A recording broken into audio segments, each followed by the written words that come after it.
उत्तर प्रदेश चुनाव नजदीक है, लिहाजा गाजीपुर बॉर्डर पर चल रहे किसान आंदोलन में शामिल किसानों तक पहुंचने की कोशिश सभी राजनीतिक पार्टियां कर रही हैं। इसी के चलते पश्चिमी उत्तर प्रदेश की राजनीति में गाजीपुर बॉर्डर के किसानों के सुझाव और रणनीति की जरूरत समाजवादी पार्टी से लेकर बीजेपी सभी को है। देखिए रविश रंजन शुक्ला की एक ग्राउंड रिपोर्ट।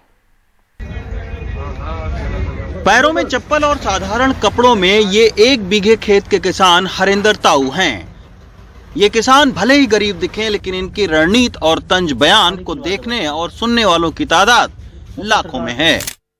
इनकी लोकप्रियता से प्रभावित होकर सपा सुप्रीमो अखिलेश यादव ने इनको बुलाया और पश्चिमी उत्तर प्रदेश के किसानों तक पहुंचने के लिए हरिंदर ताऊ से सुझाव मांगे।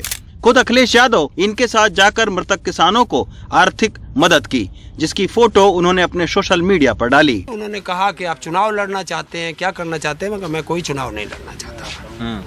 यही बात हुई, किसानों के मुद्दे पे भी बात हुई कि किसानों में क्या क्या सुधार हम लोग कर सकते हैं अगर हमारी सरकार आएगी। तो मैंने कहा कि हमारे बड़े नेता हैं, वो आपको इस मुद्दे पे ज्यादा जानकारी दे सकते हैं। यहीं पर हमें शामली के किसान कपिल मिले। कृषि बिल वापसी की घोषणा के दूसरे ही दिन इनके घर पर भी बीजेपी के नेताओं ने पहुंचकर बधाई दी। बीजेपी के रणनीतिकार अब गाजीपुर बॉर्डर के किसान नेताओं को भी लुभाने की कोशिश कर रहे हैं, जिनका वो विरोध कृषि कानून के मुद्दे पर करते रहे हैं।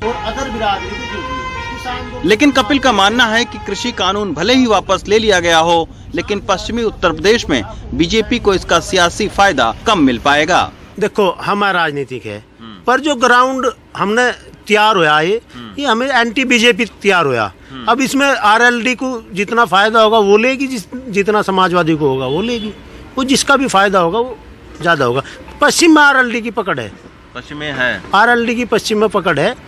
और भाई ऐसे पूर्व में समाजवादी की है, तो इन्हें फायदा होगा क्योंकि एंटी बीजेपी माहौल बनना। उधर राकेश टिकैत के तेवर अब भी बीजेपी के प्रति नरम नहीं हैं। बीजेपी को हराने का मिशन अब भी चल रहा है। हालांकि विरोधी पार्टियां जरूर राकेश टिकैत का सियासी उपयोग करने की सोचेंगी। दूसरी राजनीतिक पार्टियां नहीं चाहती हैं कि ये धरना शांतिपूर्ण तरीके से खत्म हो जाए। मांग भी मान ली प्रधानमंत्री ने, उसके बावजूद वो नहीं चाहती हैं। नहीं तो उनका क्या मतलब इस धरने से?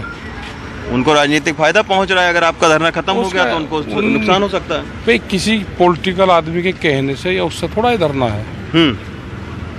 नहीं, लेकिन वो लोग चाहते नहीं कि धरना इतनी आसानी से। कौन क्या नहीं चाहता बताओ, उसका हमारे पे क्या इलाज है? पश्चिमी उत्तर प्रदेश की जाट राजनीति में इस वक्त राकेश टिकैत और जयंत चौधरी खासे चर्चित हैं। इसमें कोई दो राय नहीं है कि अब कृषि बिल को वापस लेकर बीजेपी कैसे सियासी नुकसान का डैमेज कंट्रोल करेगी, ये देखने वाली बात है। गाजीपुर बॉर्डर से रविश रंजन शुक्ला, एनडीटीवी इंडिया।